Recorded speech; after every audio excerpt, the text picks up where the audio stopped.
नंदुरबार शहरातील मिराज सिनेमा ते कोकणी हिल परिसरात रस्त्यानजीक एका भरधाव वेगानं येणाऱ्या वाहनाने रस्त्याच्या कडेला जात असलेल्या एका 60 वर्षीय सायकल स्वाराला उडवलं।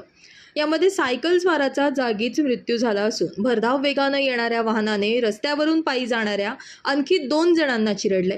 यात एका 12 वर्षाचा मुलगा आणि त्याच्या आईचा समावेश आहे।